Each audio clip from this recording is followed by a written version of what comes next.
It's finally here. We've seen it at the Auto Expo, we've seen it at the Tata EV Day, but now we get to be up close and personal with the Tata Harrier EV, and this video is going to take you through your first walk around of the car. The headline figures are 500 Newton meters of torque. Take that, diesel lovers. 0 to 100 in boost mode, 6.3 seconds. Range from the 75 kilowatt hour battery. Real world range of about 500 kilometers. Air tested 626 kilometers. And here's something for the off-road enthusiasts. 5 years after Tata pulled out of a 4x4 SUV, it's back. This is an all-wheel drive SUV, in their parlance quad-wheel drive with dual motors. It gets 6 drive modes, and Tata is getting back to its roots. And Tata has even given us its departure angle, breakover angle and approach angle, which is on your screen right now. I also caught up with Anand Kulkarni, the Chief Products Officer of Tata Passenger Electric Mobility, to know more about the technology in this car. Thank you, Anand, for joining us. There's a lot of excitement for this car and I have a few questions for you, starting with this key. Oh, lovely, isn't it? Can you please just, it's the most unique key that I've seen. Can you just guide us through the Lovely. 11 features I remember you mentioned on the presentation? Sure. So first of all, I want to tell you that the car is enabled with multiple devices or multiple ways in which you can enter the car. Okay, it's no longer only the fob. Yeah. It is, you can do it through the phone. The phone is a key. You can, of course, do it through the NFC card. Yes. You can do it through this fob, and then you can also do it through the mechanical key if there was ever a need. Yeah, right? just in case someone's Just old in school. case, yeah. But this is an interesting, interesting manifestation of how a fob should be, and when we looked at it, because this not only conveys premiumness, and it's the size as well as the shape. Very easy on the pocket. It's very easy on the pocket, and it has the right level of heft to sort of make it feel very nice and premium. Yeah. So we're very happy with how this knob or how this fob is looking at. Now, there are multiple functionalities, including, of course, the primary ones being access to the car and access out or locking the car. That is the primary thing, and you can also put on the headlamps, open the boot, and sort of those things. But also important is you can use this fob for some of the APA maneuvers, which is the automated park assist. And therefore, for example, you can do the summon mode that we saw today. Yeah. You can also do remote parking. You can do remote park in and remote park out. Yeah. So all of this put together, it becomes an exceedingly versatile and useful device. And I would say it doesn't have that clunky feel that you would otherwise have with a key that is a little longer or a little different geometry. And therefore, this is what it is. Is it safe to say this key has more technology than cars 20 years ago? Yes, you could argue that, but I think this is very, very capable. It is. I genuinely like this so much that I spent about half an hour just fiddling around with this key and the car. Yeah. But coming to the main part that's different from the ICE Harrier, that is its battery. Now you have two battery options, 65 and 75 kilowatt hour. Can you give us an idea of what the battery technology is and how are we expecting efficiency out of it? So we have said that the battery technology remains the same. We are still looking at a LFP battery. This is, of course, active EV plus architecture, and therefore our batteries are designed uniquely for the vehicle, and then the rest of the vehicle is sort of developed around it. That's the pure EV architecture for all of us. The battery continues to be liquid cooled because we've been firm about liquid cooling being very useful in our kind of environments. The batteries have undergone all kinds of tests. In fact, in today's presentation, I did not also mention it because, you know, IP67 and this and that has all become very become a norm. It's become a norm. I mean, we were the first ones to start that, so it's become a norm. I don't want to say anything about that. But more importantly, I think the 65 and 75 are now large size batteries. So they give you a phenomenal range achievement. And the efficiency that you are asking about, efficiency comes not only from the battery, because in the battery you can have packaging efficiency, but how do you utilize the energy coming out of that battery in the most optimal way? That is a lot of things happening on the powertrain layer and on the chassis layer. So on the powertrain layer, we spoke about the specific IP that our engineers have created in being able to distribute torque across the two motors, and that I think is a massive upgrade. On the chassis side, we have ultra low rolling resistance tires, and those are phenomenal again. And I want to tell you also that when people go to ultra low resistance tires, oftentimes the lower that you go, it becomes a little bit of a problem, because as the car, as the wheel rides over a crest, you have a screech on the tires. But we've looked at that, and we've made sure that those kind of things don't happen. Then you also have, and I showed you the graph of how the terrain modes come up, which is also because of the tire. So all of this put together is efficiency, capability, performance, packed together in a very innovative manner. So there's a lot of thought behind the development of this vehicle, and obviously there's a lot of expectation riding on this vehicle. I especially enjoyed the way you described the 4 layers of the chassis. Can you give us the 4 layers and explain it to our viewers in just one line? So the 4 layers on this car, on the architecture of Active EV, are the first one is the powertrain layer, which comprises of the front motor, the rear motor, and the battery in between, and of course the power electronics that go with it. The second layer is the chassis, which is where it all comes together, it integrates, because I like the chassis layer because that's where the, as they say, the driver and the road interface happens. But that includes brakes, suspensions, tires. That's the true mechanical bit. That is the true mechanical bit, and you can't get away from that. No matter what happens, you can't get away from that. That's your basic. Yeah. The third layer is that of the electrical architecture, and we've debuted with the Tidal SDV architecture, and the Tidal stands for Tata Intelligent Digital Architecture layer. And I think that's going to be an engine for our SDV execution as we go forward. And the last one is about cloud, because we see today so many people doing things or deploying on the clouds, and there are so many apps that we have to get in for, whether it is streaming or whether it is for payments apps or whether it is for guidance, navigation, and so many apps are there. That's the 4 layers, and it's basically an interplay of these 4 layers that helps you achieve the requirements that customers want. And the technology is being played out more in the cloud and the electrical architecture layer, but the fundamental base layers of powertrain and chassis still remain as important. Absolutely. My one last question to you. What is your favorite feature of the Harrier EV? I love the way that we've tuned the ADAS, and I said it and I will say it one more time, that this will save this will set new references, and I really love the APA, because that's really very nice. So it's like a game with me.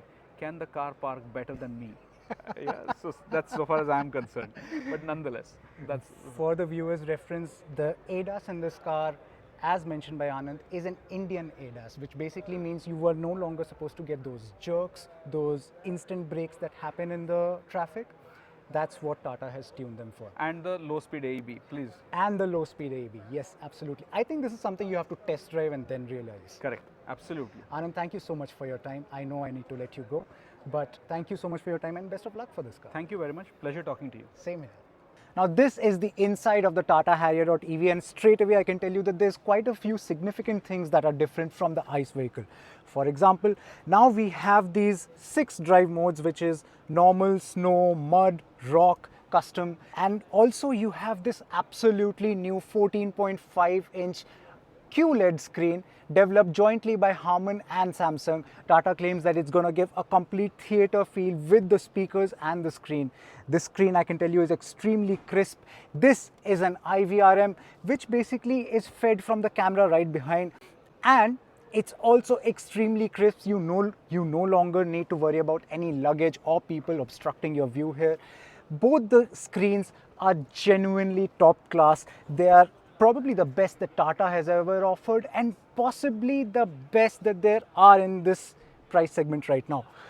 At the same time, this instrument cluster is completely digital, and these are ventilated seats, and they're damn comfortable as well. Let's go back and see how it's like. Here at the rear, I can tell you that the leg space is pretty good, but as I was suspecting, the battery is below, so the boot floor is a little bit raised. As you can see, my knees are also slightly raised, but luckily there is enough leg space for me to just move my legs a little forward so that My under thighs once again touch the seat, making it comfortable. What you also get is this boss mode where I just press this button and we can move the seat forward, behind, and even move it to make more space. Otherwise, the boot itself is a 502-liter boot, and this seat has a 60 to 40 rear split, so which means you can increase the boot capacity basis your needs. I also caught up with Vivek Srivatsa, Chief Commercial Officer, Tata Passenger Electric Mobility, to know more about the market of this vehicle and how it has been positioned against its competitors. Vivek, thank you so much for joining us. I know it's a busy day for you, and I know it's an extremely exciting launch. This car has always created a lot of buzz and engagement on Evo. Why do you think there is a lot of enthusiasm behind this car? I think it talks to a wide range of people. Firstly, enthusiasts, it really brings out that crazy performance 0 to 100 and 6.3 and varied performance also. We're talking about off-road ability, but also that four-wheel drive acceleration on road with the frequency damped suspension. It's going to really handle very well. You'll drive it soon, and we are very confident how it's going to manage the twisties, minimal body roll. So it's going to unleash a lot of performance aspects and also democratize it. You've seen the price. For somebody to be able to access this kind of power at that price, probably unimaginable. So and it's also a sign of how Indian consumer is changing. I think kitna deti hai, sorry if I'm using that, is a word of the past. I think it's now more of कितना मिलता है पैसे के लिए. So probably that is the mindset change of Indian consumer. They want more, and happily it's not just more of just features but also performance. Yeah. So you're basically saying that there's a lot of value in this car that you've built in. Value, and it's not just features, like I said, it's performance. And Indian consumer is maturing that way. Which actually brings me to a very interesting point, because I remember in an interview with Suresh a few years ago, you had mentioned that Tata is not in a space where it could do a lot of enthusiastic projects.